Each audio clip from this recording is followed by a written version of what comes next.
Comrade धना तन्मु लगायत पार्टीका केन्द्रीय समितिका सदस्यहरू, तमु मोर्चाका पदाधिकारी कमरेडहरू र विभिन्न अतिथि मञ्चमा आसीन अतिथि कमरेडहरू, अतिथि मित्रहरू र यस कार्यक्रममा सहभागी हुनुभएका तपाईँ सम्पूर्ण कमरेड तथा आदरणीय जनसमुदायहरूमा स्वीकार्नुहोस् क्रान्तिकारी अभिवादन।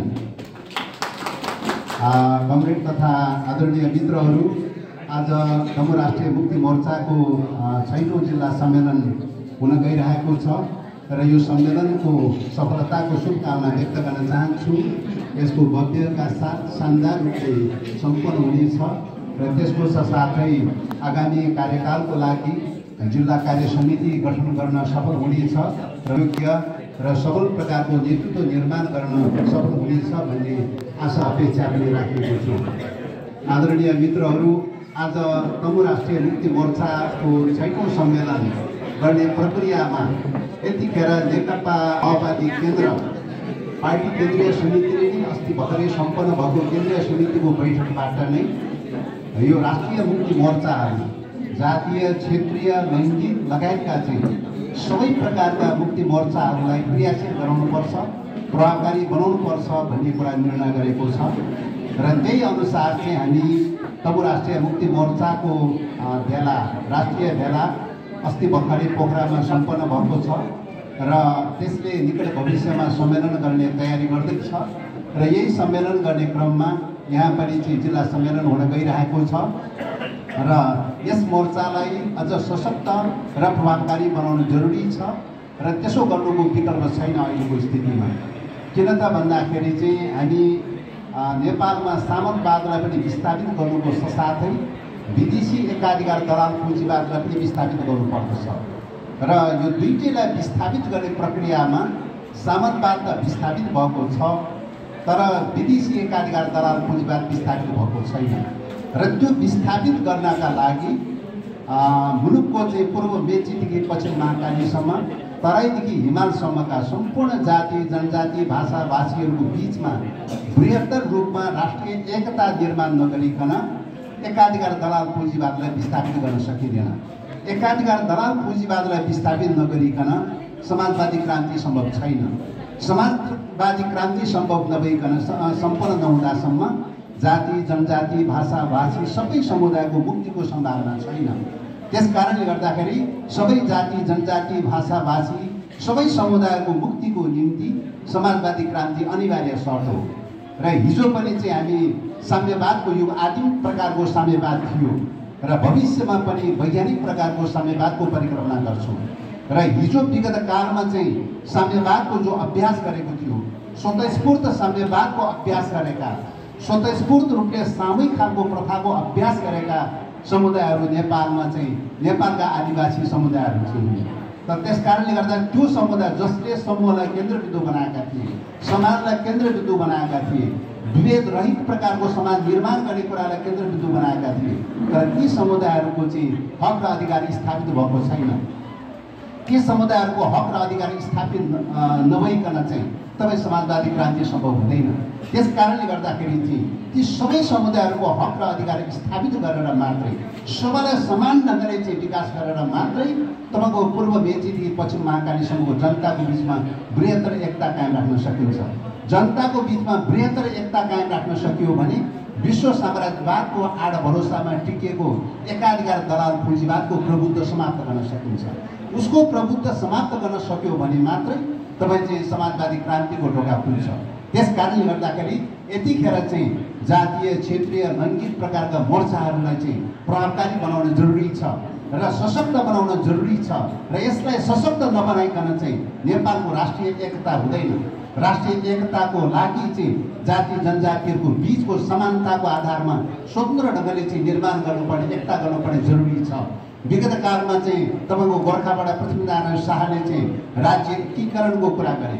राष्ट्रिय एकीकरण कतिपयले राष्ट्रिय एकीकरण भनेर भनेका छन् तर राष्ट्र एकीकरण भएको छैन, राज्य मात्र एकीकरण भएको छ। राष्ट्र र राज्य भनेको बिचमा फरक छ। चाहिँ राष्ट्र भनेको चाहिँ जनता हो, चाहिँ राष्ट्र भनेको जनताको बिचको एकता हो। राष्ट्र भनेको उसको आर्थिक जीवन, उसको भाषिक, उसको सांस्कृतिक, उसको चाहिँ मनोविज्ञान सबै ढङ्गले चाहिँ एकताबद्ध भएको छ भने त्यसलाई राष्ट्र भनेर भनिन्छ। राज्य भनेको चाहिँ शासन गर्ने संयन्त्र हो। जेल, अड्डा, अदालत, नीति, नियम, कानुनहरू आदि संरचना जो छ, शासन प्रशासन गर्ने अड्डा, अदालतहरू, सेना, पुलिसको जो संरचना छ त्यसलाई राज्य भनेर भनिन्छ। राज्य बन्नु र राष्ट्र बन्नु फरक हुन्छ। पृथ्वीनारायण शाहले पूर्व मेचीदेखि पश्चिम महाकालीसम्म राज्य एकीकरण त गर्यो भन्नुको तात्पर्य चाहिँ एउटै सेना, एउटै पुलिस, एउटै प्रशासन, एउटै अदालत त बनाए, तर जनताको बिचमा एकीकरण गर्न सकेन। जनताको बिचमा एकीकरण गर्न सकेन, भाषिक रूपले एकीकरण गर्न सकेन। एउटै भाषालाई मात्रै काफी च्याप्यो। जनता त बहुभाषी थिए, धेरै प्रकारका भाषाभाषीहरू थिए, तर सबै प्रकारका भाषीभाषीहरूले एकता गर्न सकेन। धेरै प्रकारका जाति जनजातिहरू छन्, बहुजातीय मुलुक हो, बहुभाषी मुलुक हो, तर जातिहरूको बिचमा एकता गर्न सकेन। पृथ्वीनारायण शाहले के गर्यो त? एउटा जातिलाई मात्रै काफी च्याप्यो, एउटा भाषालाई मात्रै काफी च्याप्यो, एउटा संस्कृतिलाई मात्रै काफी च्याप्यो, एउटा धर्मलाई मात्रै काफी च्याप्यो। एउटा धर्मलाई काफी च्यापेर, एउटा जातिलाई काफी च्यापेर, एउटा भाषीलाई मात्रै काफी च्यापेर राष्ट्र त बन्दैन त। राष्ट्र भनेको त जनता हो।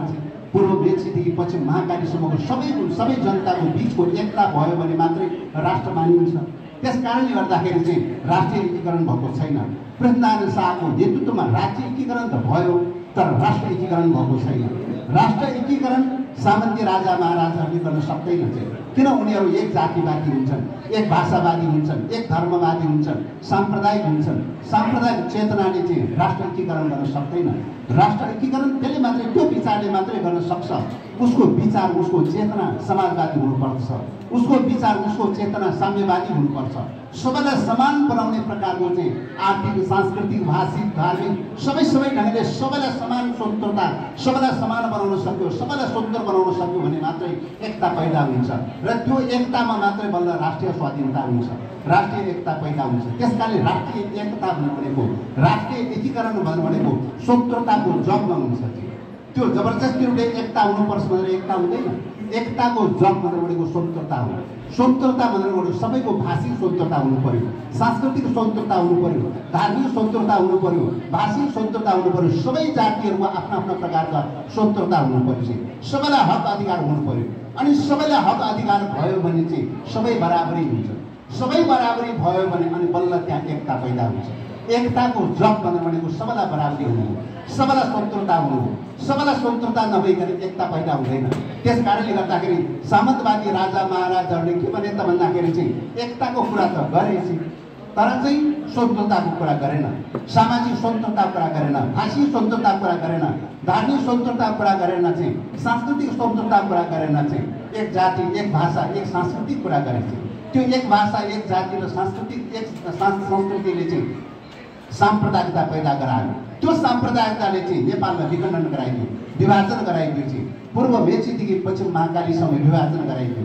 नेपालको सामाजिक बनावट हेर्ने हो भने चाहिँ, जातीय एकताको बनावट हेर्ने हो भने चाहिँ मतलब मूल रूपमा, मूल ओरिएन्टेसन, मूल उत्पत्तिकै दृष्टिकोणले हेर्ने हो भने पनि चाहिँ तीनटा समुदायको चाहिँ मूलभूत रूपमा तीनटा महावंशको चाहिँ तपाईँको जङ्सन देखिन्छ अथवा मिश्रण बसोबास देखिन्छ। एउटा आदिवासी जनजातिको हिसाबले, दोस्रो चाहिँ तपाईँको खस ब्राह्मणको हिसाबले, तेस्रो चाहिँ तपाईँको मधेसीको हिसाबले। मधेसी, खस ब्राह्मण र तपाईँको चाहिँ आदिवासी, यो तीनटा चाहिँ ठुलो जनसङ्ख्याको चाहिँ झन्डै 1/3 चाहिँ तपाईँको खस ब्राह्मण, 1/3 झन्डै पुग मधेसी र 1/3भन्दा बेसी चाहिँ अझ चाहिँ आदिवासी जनजाति। यो तीनटा चाहिँ तपाईँको चाहिँ ठुला समुदायको चाहिँ जङ्सन हो, सम्मिश्रण हो। नेपाल भनेको त्यो हो।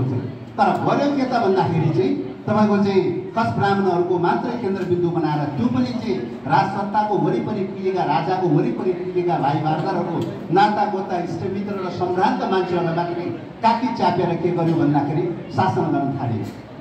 यसले गर्दाखेरि मधेसीहरू पुरै अलगिन थाले। चाहिँ नेपालबाट एक प्रकारले मधेसीहरू अलग थलग भए चाहिँ दोस्रो नागरिकको रूपमा बने। चाहिँ र आदिवासी जनजातिहरू चाहिँ एउटा मात्रै आदिवासी छैन, नेपालमा धेरै प्रकारका आदिवासीहरू छन्। पूर्व मेचीदेखि लिएर चाहिँ लिम्बूदेखि लिएर चाहिँ तपाईँ किराँतीहरू, राईहरूदेखि लिएर तामाङहरू, नेवारहरू, गुरुङ, मगरदेखि लिएर चाहिँ यो सबै समुदायहरू चाहिँ यहाँका थुप्रै आदिवासीहरू चाहिँ छन्। र त्यो आदिवासीहरूको चाहिँ ठिक ढङ्गले पहिचान गरिएको छैन। ठिक ढङ्गले चाहिँ अधिकारको सम्बोधन गरिएको छैन। त्यस कारणले गर्दाखेरि सामाजिक एकता पैदा गर्नका लागि चाहिँ सामाजिक एकता पैदा गर्नलाई राष्ट्रिय एकता पैदा गर्नलाई चाहिँ उत्पीडनमा पारिएको चाहिँ अथवा विभेदमा पारिएको चाहिँ कुराको पहिचान गर्नु पर्यो भन्नु। अहिले पहिचानको मुद्दा उठेको छ। पहिचान भनेको के हो त?